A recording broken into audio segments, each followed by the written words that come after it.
butter. And there we have it.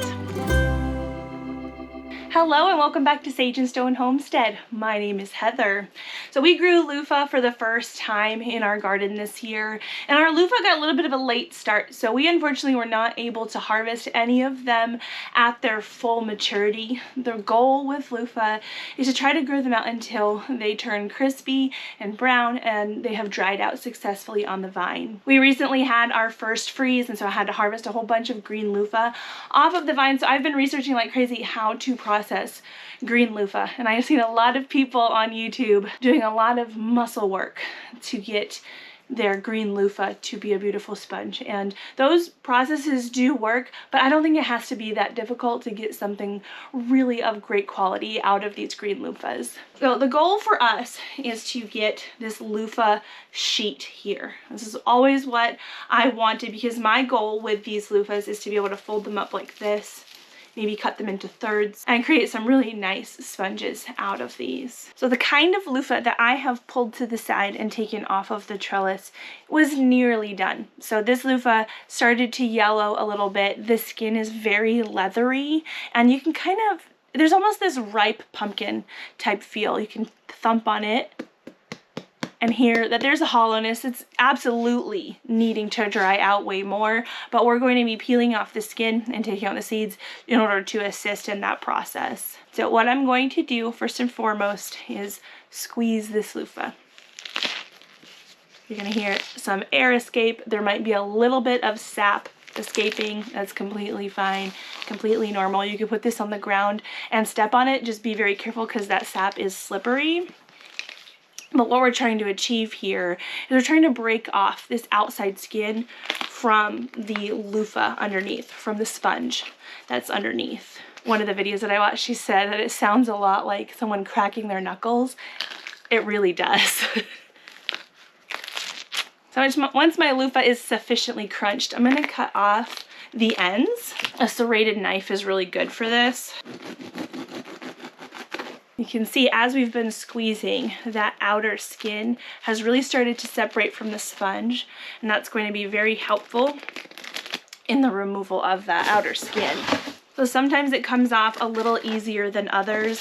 I would not classify peeling a green loofah as hard. Actually, it's in the same camp as peeling like a navel orange. It's really similar in the process and in the complexity of it. It's not hard.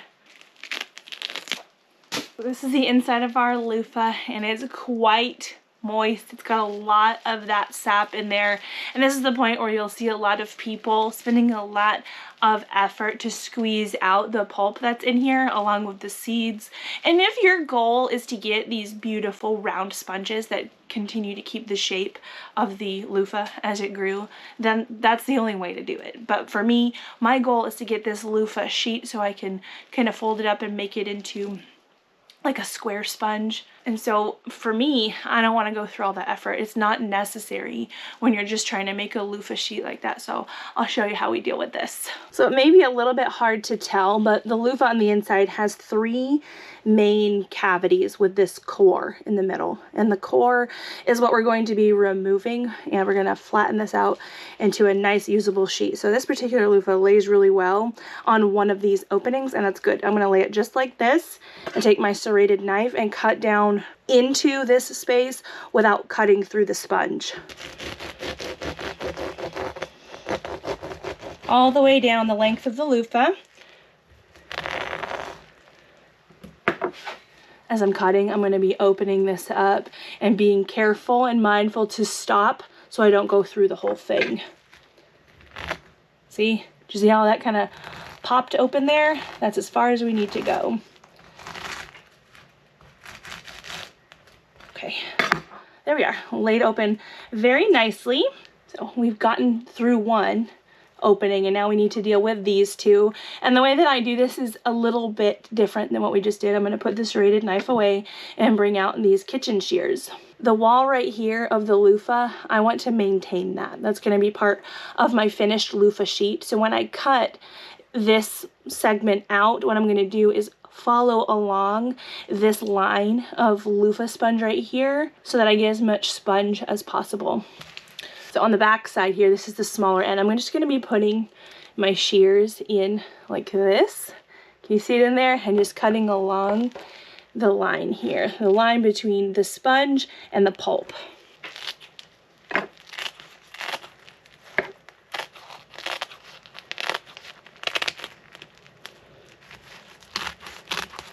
There, can you see what we did there? We just cut that away, and then this section here is all seeds and pulp and a little bit of core, and we're going to be taking that out. But we need to deal with this side first, the exact same way that we dealt with that side.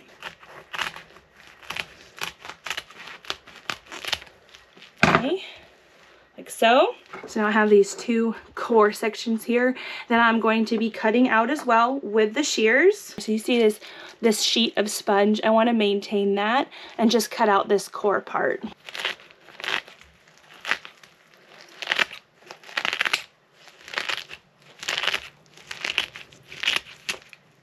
There, just like that. So this one's chicken food or compost, works really well for both applications.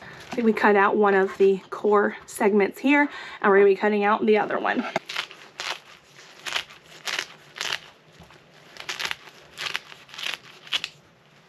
Ta-da, just like that. Now our sheet here is kind of gooey. There are a few seeds left, but this is much easier to clean like this than it is when the loofah is all rolled up with that core. Let's go wash it.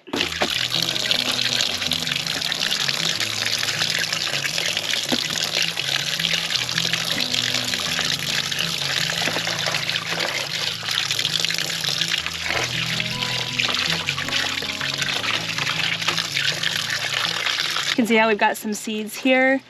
They really just slide out like butter. You massage it with your thumbs, comes right out, as well as a lot of the pulp. So we've got some pulpy, slimy bits there. This all gets worked out very easily when the sponge is flat like this.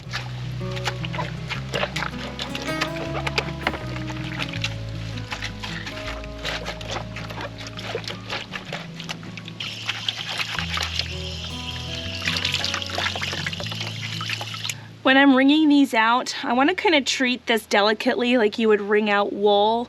So you don't necessarily want to be like wringing on it super hard and twisting it. You want to fold it and just squeeze.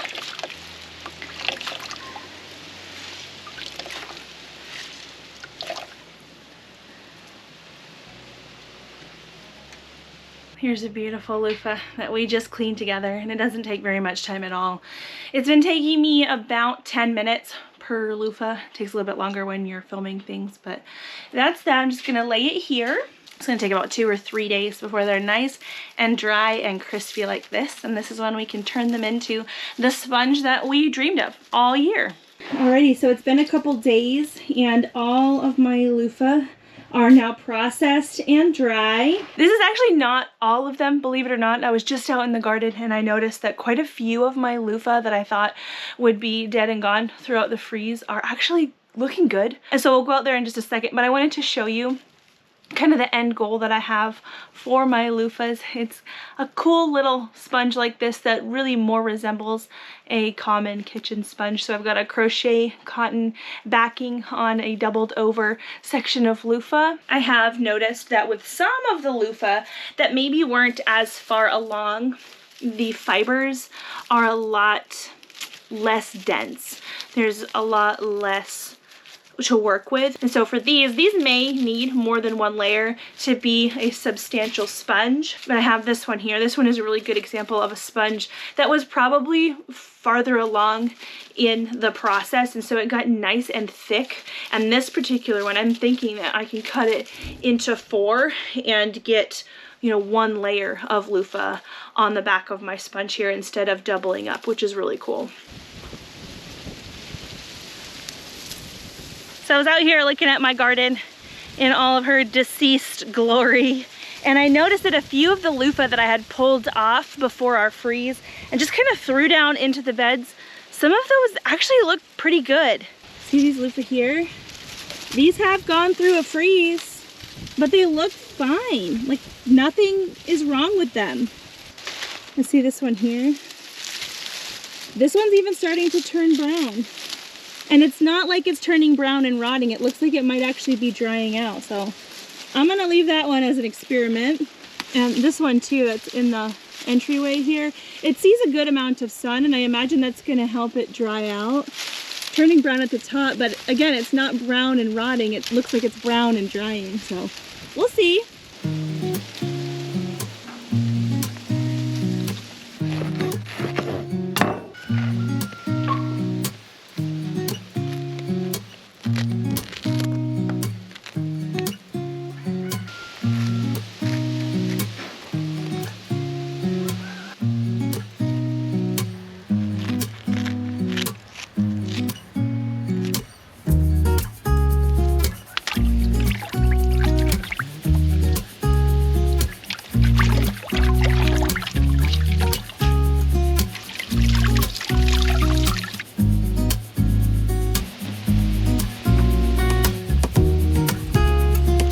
So this one here that's a little bit brown, this is one that was actually laying down in the bed and had turned brown after the freeze. And I poked it to see that if it was mushy or not. And when I poked it, I saw all of these fibers on the inside, which had me tearing it apart. And you know, it is brown. A lot of people will bleach these in order to get them to a nice, pretty white. The fact that the green ones are automatically a nice, pretty white is one of the reasons that a lot of people do like to harvest these green. I am likely not going to bleach this. I'm not a big fan of chemical bleach, so I will probably not bleach this. I'm gonna vote for sun bleaching. I could probably spritz this with a little bit of lemon juice and leave it out in the sun after it dries. It's not dry yet. I literally just processed this sponge this morning right before I turned the camera on. But yeah, a little bit of browning doesn't bother me, and this is a big bonus that I really didn't expect to get. I thought all of those loofah that got left in the garden were goners, and they're not. All right, so I realized it might be helpful for me to show you how to make a usable sponge out of a flat loofah like this, just in case you don't have any kind of sewing experience. It is very easy. So as you can see here, I have quite a thin loofah sponge. This one was probably quite green, but it's definitely usable. We just need a few more layers. So what I'm going to do for this particular sponge is actually fold it in thirds, like so, and then I'm going to fold it in half. So I've got a nice handheld, decently thick sponge, and I'm going to just sew the sides together. So I have one of these needles. It's called a darning needle. It's a little bit of a thicker needle that can house this cotton twine a little bit better. Any little sticky uppy bits like this, we can just tuck them in. And what I'm going to want to do is actually start in one of the corners. It doesn't matter which one. And I'm going to place the needle, you'll see it coming through on this side, about, maybe it's a little less than 1/4 inch in depth from the edge. So you could use white or something that wouldn't show up as well. I decided to use blue today because I figured it'd be easier for you to see on video. I'm just going to do what's called a whip stitch. So I'm going to have the sponge facing me this direction the whole time, and I'm just going to be working with it like this. So all I'm doing is going about 1/4 inch to the right and then 1/4 inch down. So I'm placing the needle. See it coming through the other side, pulling through, and then bringing this yarn back over towards me and doing the same thing. So we're getting this looping happening. You see that there, how that works? We've looped all around and we've closed up that side successfully. So I'm just going to do that all the way around, even on the side that doesn't look like it's going to need anything because this is just a folded edge. Maybe not necessary, but it's going to help keep consistency, I guess. Okay, so we've gone all the way around. I'm just going to tie my 2 ends in a knot, probably a double knot. And you know what, with this extra loop here, we can tie a knot up here and have something to hang it with. And there we have it, a little handmade, homegrown scour pad, exfoliating pad. It fits really well in my hand and should work great. So I hope seeing how we are processing our green loofah is encouraging to you and inspiring to you. I hope that if you have said no to loofah in the past because maybe you live in a shorter growing zone and you can't get them to their full maturity, that you now realize that you can, and you can get them to a usable state as well.